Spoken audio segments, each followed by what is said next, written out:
Hey,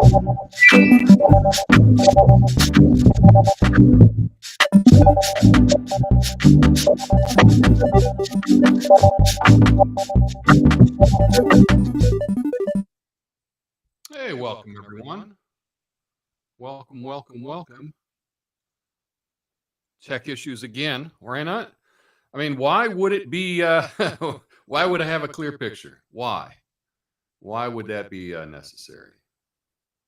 I don't understand. Don't understand technology. I don't know. I hope it's clear for your end. Yeah, I think I'm here, Natasha. What's up? Glad to see you. Okay, looks like it's working. Looks like it's working. Anyway, welcome everybody. It is, here we go. It's November 20th, 2024. What a beautiful day it is. Already had a beautiful walk. Blue skies. Just have some walk-in video behind me. Oh, life is good. But today we're going to talk about something real interesting. Just a reminder, my name's Tom Coffey. We're at Coffey and Nuance. You can follow us everywhere, including Rumble. That's where we're live right now, Rumble and YouTube and X. Just a reminder, we're on the road to 420 on Rumble. Please follow us over there. Maybe one day we'll get to 420 followers, but obviously not today. Today, we are going to talk about language laundering. This is something I've thought a lot about, and I've noticed in how often it is the left is choosing to change the definitions of words to manipulate you. So let's talk about it.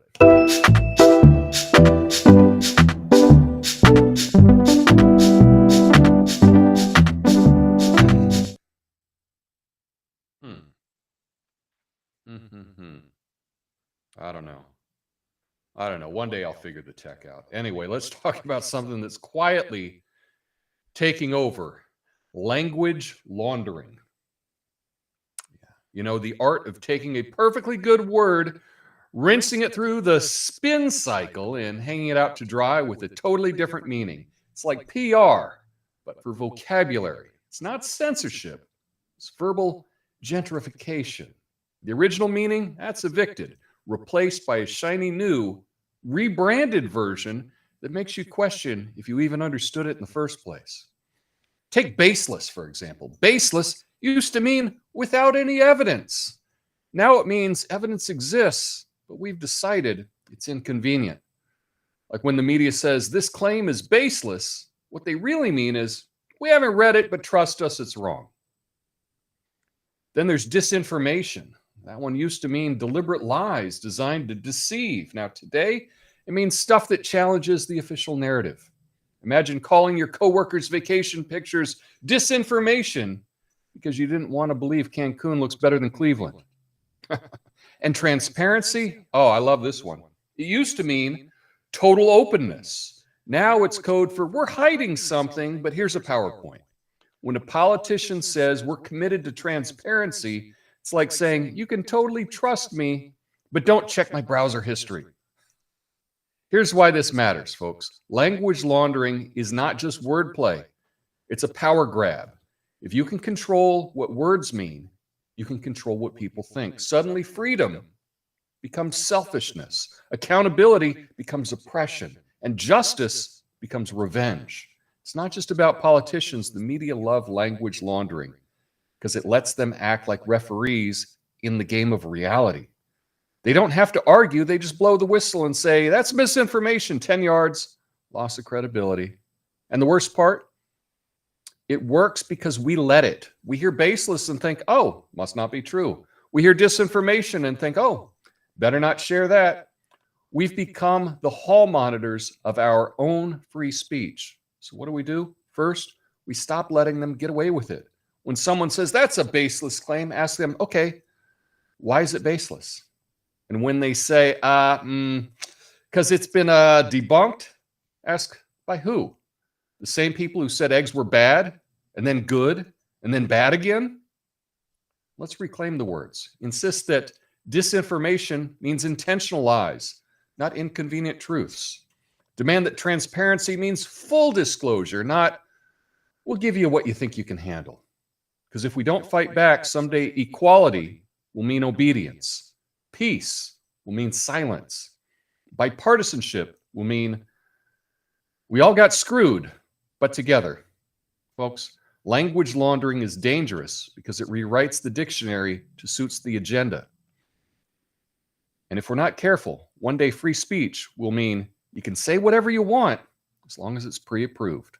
My name's Tom Coffey.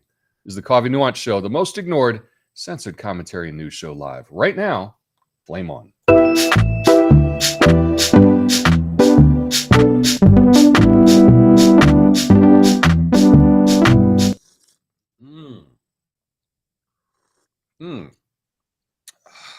Don't mess with Texas. Yeah, thanks for joining me today. This is a topic I've been thinking about for a while. And the term I've come up with on this Wednesday, Big Idea Wednesday, where I just come up with an idea to talk about, is this idea of language laundering. Now, to clarify what this is the strategic manipulation of language by institutions, media, or individuals to subtly alter the meaning of words or phrases, often to align with specific agendas or narratives. This process exploits public trust in established definitions, making it difficult to detect the shift while influencing perception and debate. Now, common examples include terms like disinformation, equity, even insurrection, which are redefined and reframed to serve political or ideological purposes.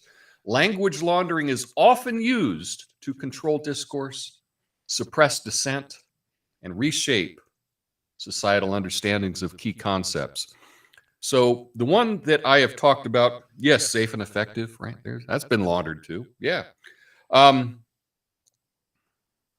you look younger when you're blurry. Well, maybe I need to make the show blurry every day, right? I'm just kidding. So let's just take a look at this. And now I don't know if I'll be able to do this. Let's see. Let's just look at the word baseless, shall we? Okay, let's see if this works. Okay, here we go. Baseless, without foundation in fact. Okay, so this means there's no foundation in fact whatsoever. Well, let's look at some articles recently that have used the term baseless. So, for example, here's the Washington Post. You know, democracy dies in darkness. It says, no, McDonald's didn't confirm Trump's baseless claims about Kamala Harris. Well, was it a baseless claim? What was the claim? The claim was that Kamala didn't work at McDonald's. That was Trump's claim. He claimed she didn't work there. What's the basis? This is a baseless claim. So why would he say such a thing? Oh, because there's no evidence that she worked there. There's no pictures that she worked there. There's nobody that remembers her working there. There's no paychecks from her working there. In fact, one of the things that I don't ever think was brought up in widestream in the media was that when she applied for the bar, she had to list in California, you have to list every place that you've worked in the last 10 years. And she would have worked at McDonald's within 10 years of when she applied for the bar. And she didn't list it. So she didn't list it on an application where she was required to list it as having worked there. There's no pictures, no evidence, nothing. Okay, so there's really no base that she did work at McDonald's. But how does the Washington Post frame this? They say McDonald's didn't confirm Trump's baseless claims about Kamala Harris. Well, I think I've made the case that now Trump may be wrong. Maybe she did work there. Maybe she worked there. Nobody remembers her working there. There's no record of her working there, but maybe she worked there. But that claim's not baseless. Take a look at this other one here. Baseless fears about fluoride are going mainstream. Okay. So if you have a fear about an industrial waste byproduct being added to your drinking water, if you have a fear of that, that's baseless. Doctors are rarely disciplined for spreading misinformation. Oh my goodness. So right here we have the word baseless in the headline, and this is from Stat, which is Stat News, reporting on the frontiers of health and medicine. Ooh, that sounds important. Well, they say it's baseless. It might be wrong. It might be wrong to have fears about fluoride. It's not baseless, though. There is a reason that people are afraid. How about this? Alarm grows over Trump and Musk's blizzard of baseless voter fraud claims. Now, again, the claims may be wrong, but they're not baseless.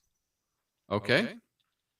If you point out, hey, in Pennsylvania, they're not following state law, that's a base.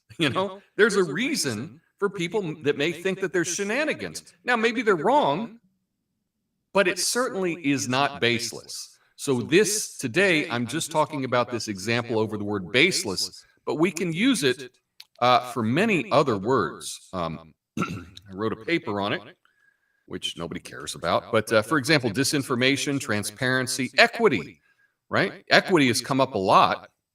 Now, historically, equity meant fairness or impartiality.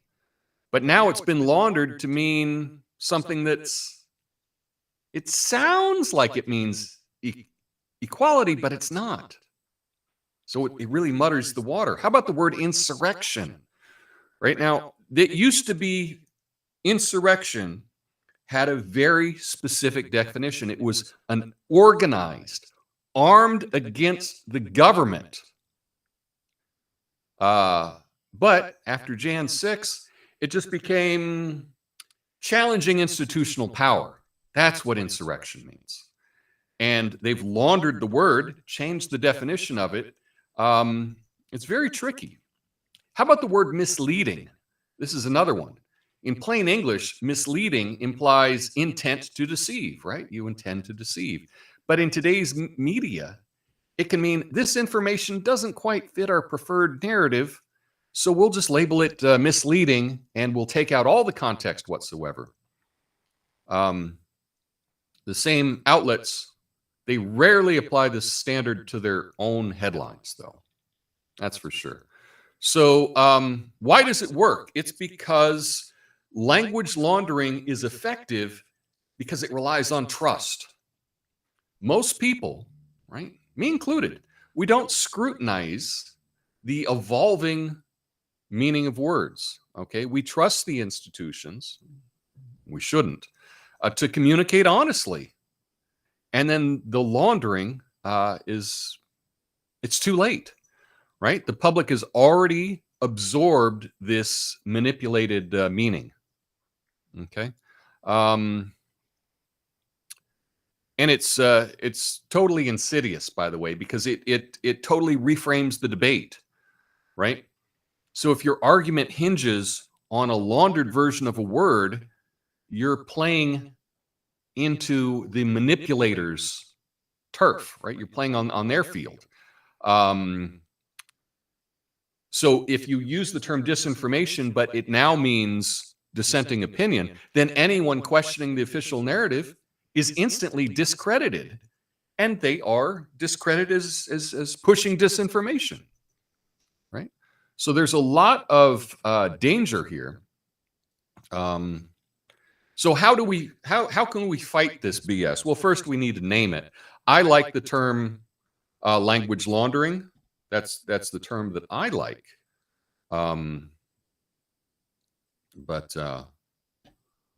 perhaps you have a better term. But we need to scrutinize definitions. So if you hear a buzzword like baseless or misleading, ask what they mean. Okay? So if someone says something's baseless, you can ask, are Are you saying there's no evidence for that? And if they say, yeah, there's no evidence for that, and you say, well, what about this evidence?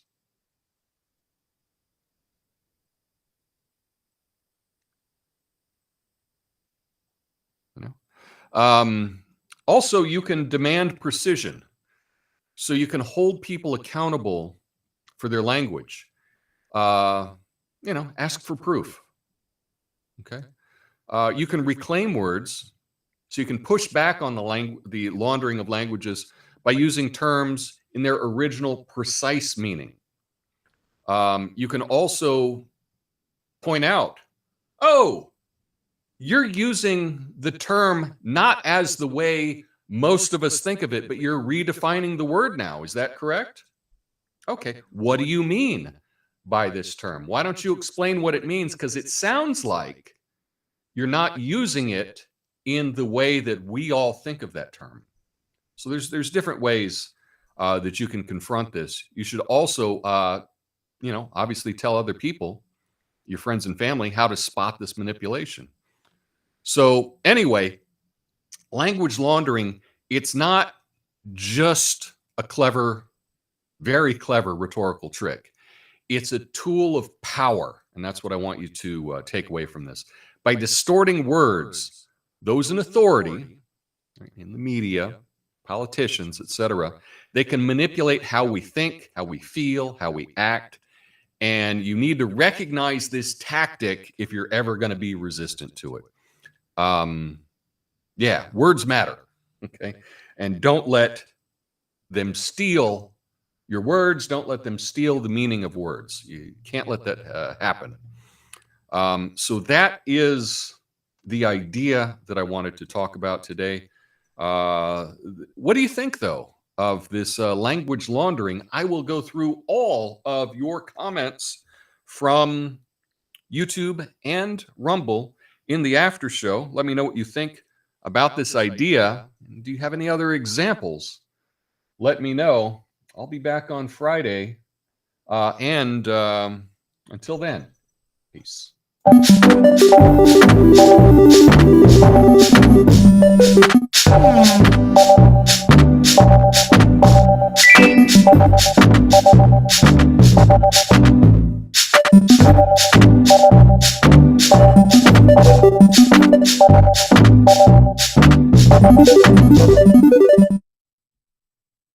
So here we are. What's up, everybody? Behind me, I have my latest walking video that is now live over on the walking channel. It is of some parks, Rosendal and Eco Park and a couple other parks over there in Buenos Aires. This was filmed last spring. I never got around to posting it, so I posted it yesterday, and it's doing much better than these than this show I do. Anyway, what's up, Natasha? Nice to see you today. The echo sounds majestic. I hope the echo stopped. Did the echo stop? Good topic. Just changing the meaning of something instead of giving it a new word. It's especially tricky with law. It's easier to change a definition than a law or constitution. That's true. Very true. Coincidentally, the song Dirty Laundry has been on my mind lately. Oh, yeah. I remember Don Henley. Remember that song? Maybe Kamala only worked there, McDonald's, briefly, quit without notice, and didn't bother going back for a paycheck. I've done such a thing. That's a good point. Well, here's the point. The point is whether or not she worked at McDonald's isn't the important part. There's no evidence that she voted there other than she said that she did. Now, she didn't mention that she worked there in her autobiography, and you would think, right, if you're putting out an autobiography on your life, on how you went from, rags to riches, or, how you overcame everything, working at McDonald's for a summer would be one of the things that you would throw in there. It wasn't in her book. The point is, there's no evidence that she worked there other than she said she did. So if you make the claim that she didn't work there, that's not baseless, okay? It might be wrong, but it's not baseless. And they're changing the word baseless in a manipulative way, okay? We could call it Orwell speak. Maybe Orwell speak would be better. Gender affirming is another example. Yeah. There are other examples I was thinking about, but not coincidentally, they are the type of topics that get a channel flagged. Yeah, pretty much. That's how it works, Ox. Nazi has a new and improved meaning as of late. That could be true. How's the weather in your corner of the country, Tom? Well, today it was wet this morning, but the skies were blue. Now they're looking pretty overcast, but it was a nice blue skies today. The echo has been intermittent, but not real bad. Sorry about the echo.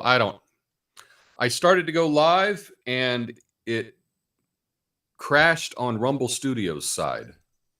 So I don't know what was happening with that. I think you're getting more views post live stream, perhaps less censorship with new administration. Perhaps, I don't know. I think, officially getting more views on Rumble than I am on YouTube, which is incredible because I have 300 and something followers on Rumble and 6,000 something on YouTube. You would think 6,000 followers might get you a few more views than 300, but yeah. Anyway, hey, just a reminder, if you want to watch this video of me walking around a beautiful park in Buenos Aires, you can go over to the YouTube channel, The Walk Not Taken, all one word, and watch it. And if you do watch it, be sure to like it and watch the whole thing, because I need some watch time over there. But it really was a lovely walk, and apparently, at least on YouTube, me walking and not saying anything, they seem to like to promote that a lot more than they do me talking. So maybe I should take a hint. Shut up, Tom. Doc says, language laundering is better than Orwell speak because some are not familiar with George Orwell. Shocking, but true. Yeah, that is true. I do kind of like the term language laundering, so we'll see. I'll see if I can remember it a month from now. If I can remember it and start using it, that could become a term. We'll see. I think your videos would be good for homeschoolers, especially Wednesdays. Thanks. I think they'd be good for anyone that wants to just kind of explore how we think and view the world. But hey, that's just me. Anyway, that's all I have for you today. I hope you all have a beautiful and glorious day. I'll see you on Friday. Until then, peace.